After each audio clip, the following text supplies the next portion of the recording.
Hey, we're making a bourbon and brown sugar T-bone today on the Old Smokey Grill. And we're going to finish it with the cilantro jalapeno compound butter.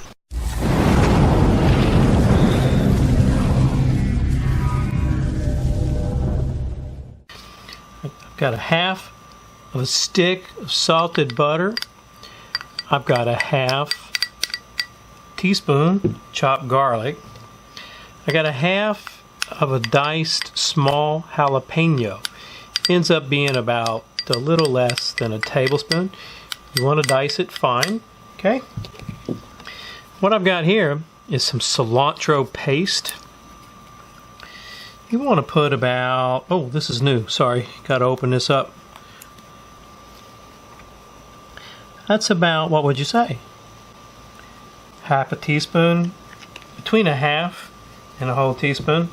Don't get too hung up over those measurements. Look, I left out some of that jalapeno. Didn't mean to. And then what I've got here is just a little cracked black pepper, right? Probably not even 1/8 of a teaspoon, you know, just for flavor. I got this little rice spoon because it doesn't make noise. But let me get this all mixed up, and then I'll be right back.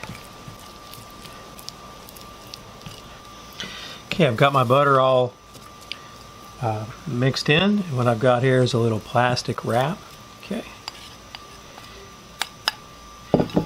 Now all you want to do is just wrap this guy up. You know? Have more plastic wrap than I need. Now what I'll do is put this in the fridge for about an hour. And we're going to let it set back up. Alright, to start this whiskey sauce, I'm using some Jim Beam Double Oak Twice Barreled Bourbon. That's right, Kentucky Bourbon. Go figure. We're going to need about a half to 2/3 of a cup. I got to tell you, the more the better. So I'm going to use 2/3 of a cup. In here, I've got some Worcestershire sauce. And what I've got here is brown sugar, minced garlic, and a little horseradish. And I'll put all of those measurements down below. Sorry for the finger shot. Okay, now we're just going to mix this together.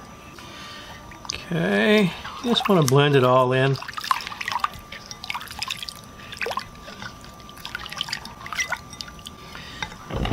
Now what I've got, 2 T-bones. Each one's a little over a pound. This one's close to 1.5 pounds. This one's about 1.2 pounds. Okay. And what we're going to do is pour this marinade over these T-bones. This bourbon, garlic, brown sugar. Oh yeah. Okay. Now these are thick T-bones, as you can see. So the marinade's not going to cover them. What I'm going to do is let that sit like that. I'm going to put it in the fridge. I'm going to put that in the fridge, let it sit, and turn it about every 20 minutes for 1 hour. You don't want to marinate this more than an hour. A lot different than when you're using a wine or you're using a beer. When you're using something like whiskey or bourbon, the alcohol content is much, much higher. You put this in the fridge and leave it overnight, and it's going to start almost cooking the steak and giving it a not so nice texture. So like I say, we're going to put this in the fridge for about an hour. It's been 1 hour. I've turned these steaks 3 times in the marinade here. I'm just going to hit them up with a little bit of this Stubbs steak seasoning. You don't have this, you don't want to buy it, no problem. Get you out some kosher salt, get you out some black pepper. And what I'm going to do is do this side, then we're going to walk over to the grill. I'll put it with the seasoning side down, and then we'll do the other side. Using my extremely inexpensive Old Smokey. We're just going to grill them straight up old school, right over direct heat. And like I said, I'm just going to hit this other side with the Stubbs steak seasoning.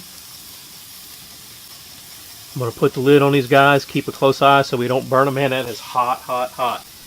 I love this Old Smokey. I just don't use it enough. All right, let's get these guys. Check on them. So I'm hoping this one's medium rare. My son likes this a little bit more. You can see I cooked this one a little bit more, so I'm going to get them off of here and we're going to give them a try. Okay, you can see we've got our steak here. I just took it off this Old Smokey. And what I'm going to do now is take some of that jalapeno butter that we made. Okay, just going to put a couple of slices of that butter on there. We took out of the refrigerator. And while this steak is resting for about 10-15 minutes, we're going to let that butter sit on there, and then we'll be right back. The steak's been resting here for 10 minutes. We're going to get a little bit of this Jim Beam Double Oak Bourbon, because just about anybody knows the steak goes good with Kentucky bourbon. You can see that butter's melted on there. See how it's melted? We're just going to kind of jalapeno butter. Okay, let me get this out of the way for a second. Let's cut into this guy. Okay, old school on the Old Smokey, $30-$40 grill. Okay, let me just cut a few pieces off this guy, and then we'll have a look at him.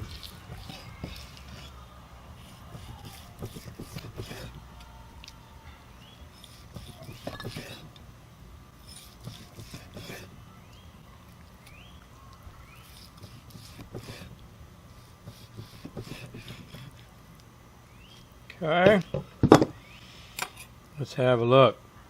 It's closer to medium. That's what I say. I'll be, I like a medium rare. I gotta be honest, it's closer to a medium. I'm gonna eat this so I can touch it, right? So hopefully you can see that. It's, when you squeeze it, it gets a little red coming out. But for my taste, I'd like to have it just a little bit less done. But let's give it a try. All right, man. We're talking uber juicy. Can I use that word? Uber? It's extremely juicy. But I didn't get much of that jalapeno butter on that bite. Let me get another one here. You can see I've got the jalapeno butter all over the edge there. Oh my gosh. It's medium instead of medium rare, but I gotta tell you, this Jim Beam Double Oak Bourbon and this steak makes one fine close to a weekend. If you're not a subscriber already, I hope you hit that armadillo pepper icon. If you have any questions or comments, just leave them below.